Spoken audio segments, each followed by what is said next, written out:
The events in this program are inspired by a true story. Names, dates, and details have been changed. Viewer discretion is advised. On this episode of Bizarre Murders, you don't have a shred of evidence against my client. Patrick is a big-shot attorney with a reputation as a ladies' man. But when he meets the woman of his dreams, he's hooked. Marry me. Beautiful, smart, and hiding more secrets than the Pentagon. I'll let him know that you called, okay? He's got no idea. Yeah! She's about to become his worst nightmare.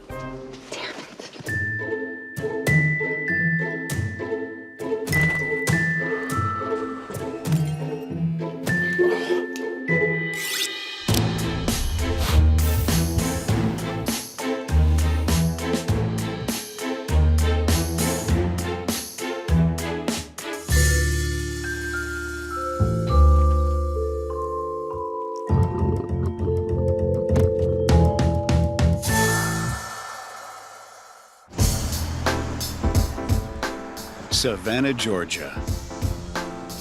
A city overflowing with good old Southern charm and hospitality. But also a hot spot for crime. And the domain of the sharply dressed gentleman and criminal lawyer, Patrick. You don't have a shred of evidence against my client. I'll have this charge thrown out before your coffee gets cold. Oozing charisma and smarts, Patrick is a consummate showman. He's the go-to guy for everyone, from trust fund kids charged with sexual assault to murderous drug dealers. Patrick is a larger-than-life figure in and out of the courtroom. He's been married and divorced 3 times. Patrick may be a high flyer, but he's not without his demons. He's well known for going on benders, disappearing for days before sobering up and getting back to work. Patrick is what we call a high-functioning alcoholic. He may think he's always in control, but like any addict, he's prone to making some pretty impulsive moves. It's that mentality that can open you up to trouble, no matter how smart you think you are. You have a resume for me? I do. Patrick meets Amanda when she comes in to interview for a paralegal position. So, why do you think you're a good fit for the job here? Well, Patrick. Can I call you Patrick? Yeah. He's immediately taken with her. It's gotta be here, Amanda. There. Amanda quickly establishes herself as an outstanding employee. Right? You're right. Excellent work. Excellent work. She's quick to impress, both at work and during off hours. You are something else, you know that? Amanda is different than any other woman he's met before, or married. You're smart. You're beautiful. Patrick falls hard and fast. Very soon, they're in a serious relationship. I think you got something behind your ear. No, this one right here. Right there. And when Patrick pops the question, Marry me. Just try and stop me. Amanda doesn't hesitate. I guess Patrick never heard of the old saying, marry in haste, repent at your leisure. But he's one of those guys who can't stand being alone. Who knows? Maybe 4th time's a charm. Good luck. He's just proposed to the woman he barely knows. Sure, she's beautiful and good at her job, but who is she really? Married life always has a way of unpacking everybody's baggage sooner or later.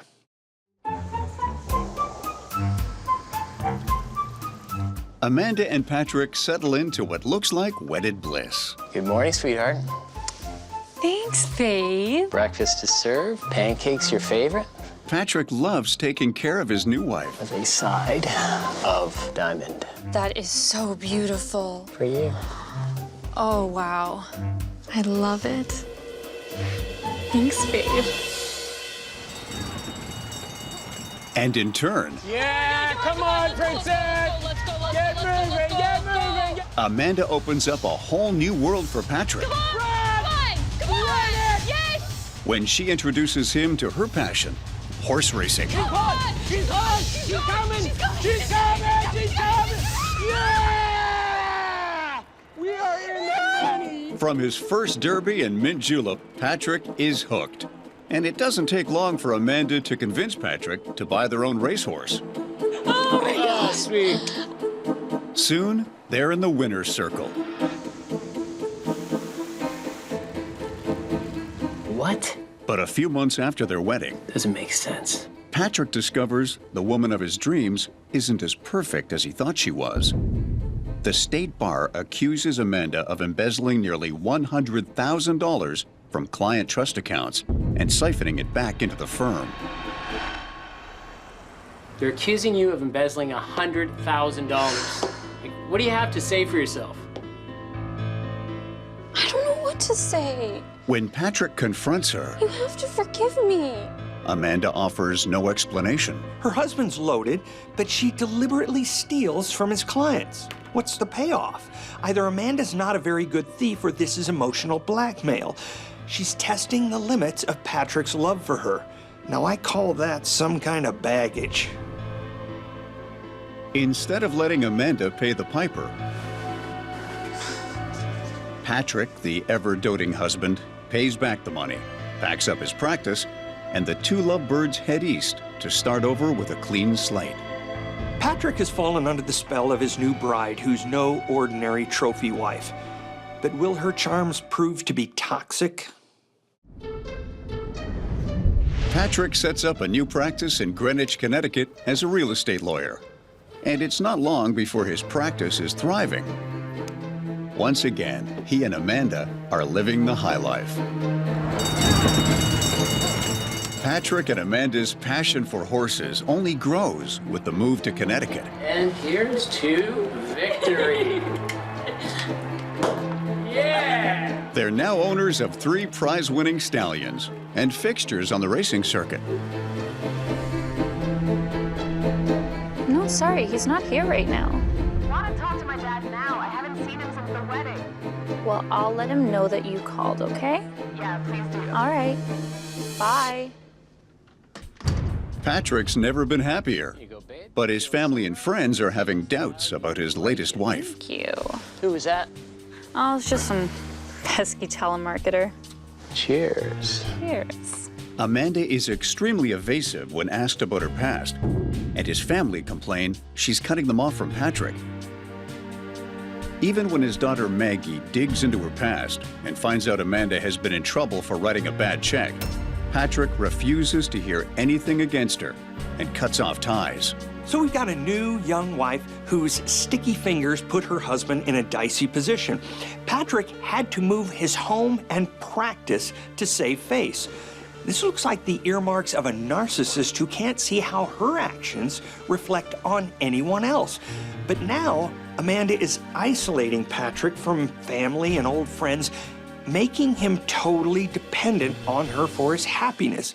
And that sounds familiar to me. This is the MO of a con artist. I don't know what we're gonna do about this. I know, but see, I was doing some research, and if we go down to this section, With business booming, Amanda, who is now managing the office, decides to hire herself an assistant. that gets us out of the issue we had over here, right? That looks really good on you. Thank you. Brooke is pretty, bright, and very eager to learn. Oh, what did he say to you? So I started going on about something, and I said, I'm sorry, but those accounts just aren't yours. Right? It's not going to work that way. So I'm not entirely sure what he was thinking, but The two women click instantly, and soon they're inseparable. Good for you, though, seriously. Wow. well, I learned from the best, so. Usually, Patrick would be up for a little menage a trois fun, but not when the other woman looks like she'd like to cut him out of the equation completely. Don't you have somewhere else to be?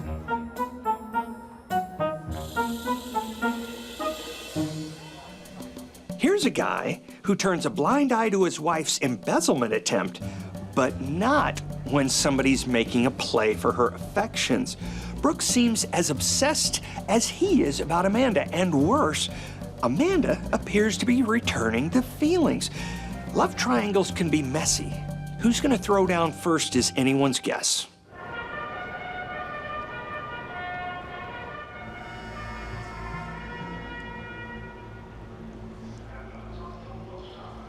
Did you see it? That was so good.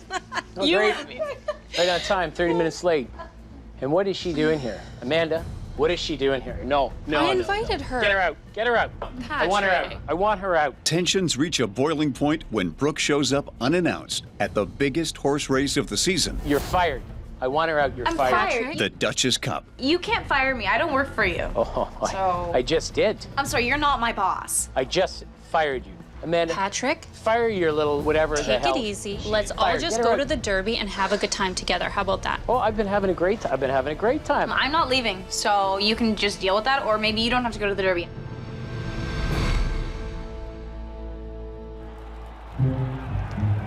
With 2 horses in the running, Patrick has a lot riding on the race. Let's go.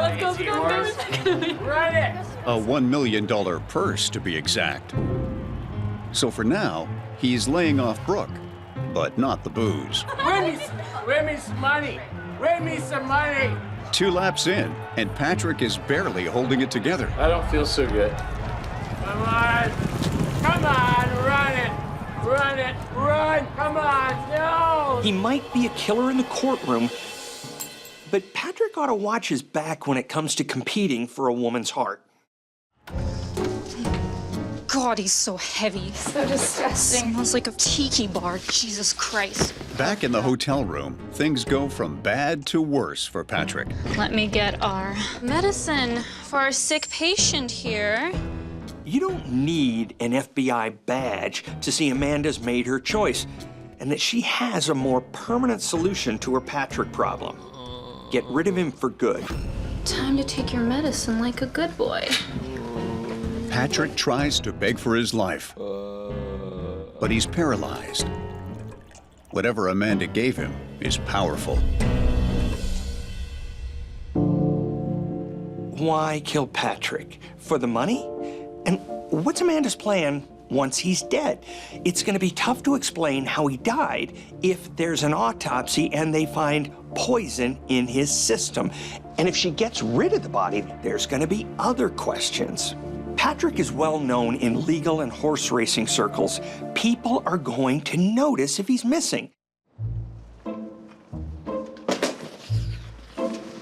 what are you doing? Oh, look at him. Hurry up. Oh my God, we don't have time for this. Well, let's go. He looks ridiculous. Let's go.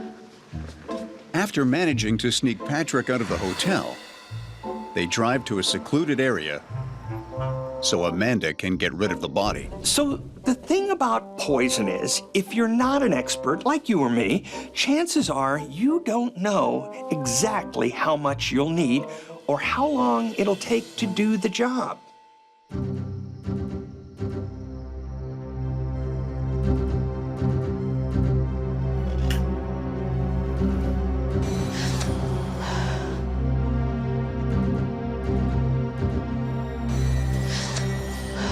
Check his pulse. He's still breathing. Are you kidding me? This is where Amanda faces a moral crossroads of sorts. Does she bury him alive or wait it out? Well, let's take him home. In the end, she opts for a weekend at Patrick's move. Oh, yeah, I know it's not the name of the movie.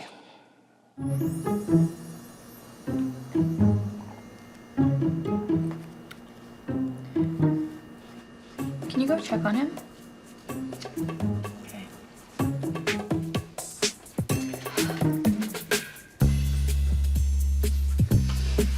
Not yet. It takes another 6 hours before Patrick finally draws his last breath. Only Amanda's problems are far from over. If you're going to go as far as killing a guy, then you better go all the way and put him 6 feet under. Fridge. not in the fridge. I mean, that might slow decomposition, but it won't stop it altogether. So now they face the risk of A, someone discovering the body when they go to look for Chardonnay, or B, as time goes by, it gets harder to get rid of a rotting corpse without anybody suspecting. And then there's C. Where are they gonna put all that wine now? Cheers.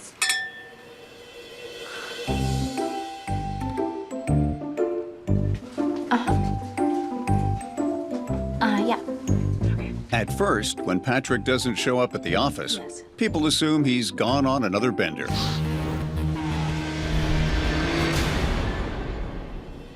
Amanda and Brooke get to work cleaning out Patrick's accounts and selling off his assets to a tune of $600,000. I couldn't have done it better myself.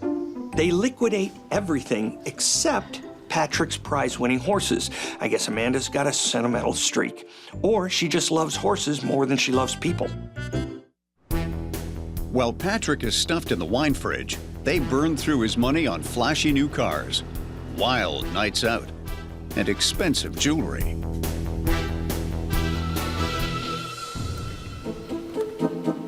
Then Brooke moves in. She and Amanda settle into domestic bliss. I've heard that couples who've been together for a long time start to actually resemble one another. This terrifies my wife. But in this situation, it's just creepy. I'd say master manipulator Amanda is up to something. As the weeks pass, people start inquiring about Patrick's whereabouts. Amanda and Brooke feed them a web of lies. These two ladies get real creative. They tell his clients he's out of town, but friends and family, like his daughter, are told he's in rehab in Costa Rica and he's joined a cult. They're convinced people will buy what they're selling and they're gonna get away with it. Ladies, I really hate to burst your bubble, but real life isn't a movie. Sooner or later, people are gonna get wise. Worried sick, Detective Novak? Patrick's daughter Maggie reports him missing to the police. Okay. Amanda somehow catches wind the police want to talk to her about her missing husband. That's her cue. She needs to get rid of the body. They drive to Atlantic City and check into a hotel. While Brooke waits in the room, Amanda scouts a suitable place to bury Patrick. I could have told Amanda that getting rid of a body isn't as easy as it looks, but she's got an even bigger problem now. As soon as Patrick is out of the fridge, decomposition speeds up. It's no fun having cops breathing down your neck with a stench like that oozing from your trunk. It smells like about 200 pounds of rotted, maggot-infested meat. That little pine tree under your rearview mirror, it's not gonna cut it. She has to move fast. The next day, Amanda finally manages to bury Patrick in a shallow grave in the countryside, 100 miles from her home. Then, Amanda drains the firm's cash deposits, over $100,000, and closes down the office.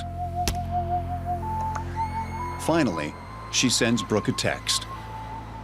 But when Brooke arrives to meet up with her girlfriend, Amanda is nowhere to be found. Amanda's flown the coop with a whole lot of cash. Sure, she can run, but the question is, will she get away with murder? When Patrick's body is found in a shallow grave, police launch a nationwide manhunt for Amanda.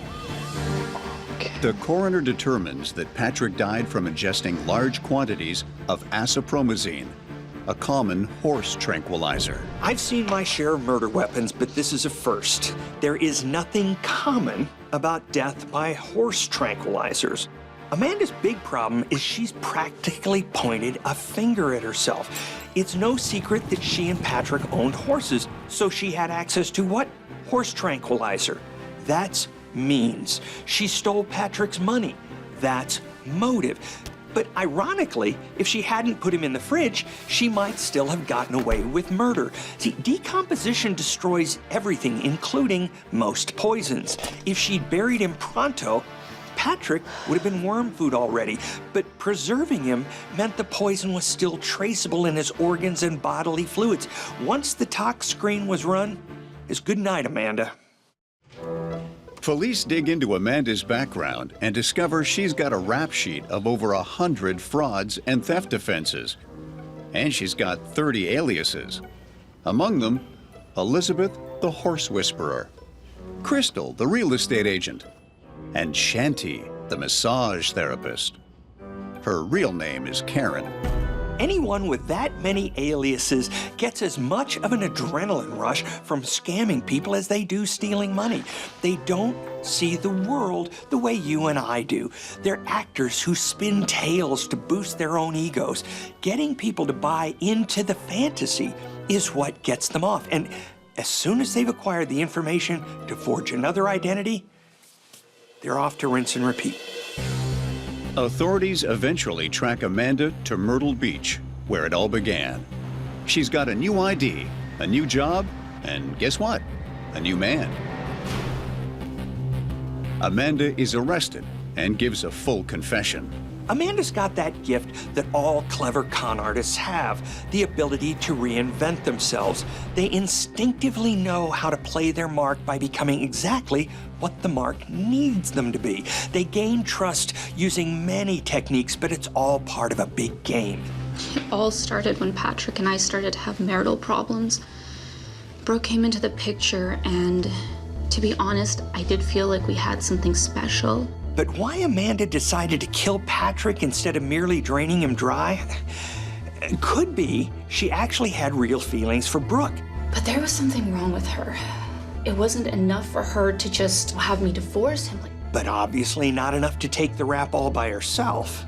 I really hope that she gets the help she needs. Brooke is brought in for questioning. Okay, Brooke, tell me what you know. I'm just his assistant. I don't really know what's going on. I'm not really sure. But denies any involvement in the murder. She's made a confession, and your name is all over it. That's not true. If you're gonna pin this on anyone, it's her fault. Looks like Mini-Me picked up a few tips from her master. The con artist MO is never cop to anything. Their defense is, hey, the mark was just asking to be had. I'll show them. If convicted, both the women could face the death penalty. But Amanda doesn't give prosecutors a chance. She kills herself in jail while awaiting trial. The letter she leaves behind is to her lawyer, instructing him to sue the police for giving her the means to kill herself. She wants a settlement to go to her horses. You gotta hand it to her. Even in death, Amanda can't help herself. For a con artist, failure is not the end. It's just a signal to try a new angle. Luckily for Brooke, there's no physical evidence tying her directly to the crime. She's sentenced to 10 years for voluntary manslaughter and fraud. I bet Brooke spent some quality time trying to figure out why Amanda did what she did. I mean, she had all the time in the world to. But when all's said and done, with Amanda dead, no one will ever really know her true motivations. And I kind of suspect that even Amanda herself wasn't too sure. Like the saying goes, though, it's a riddle wrapped in a mystery inside an enigma.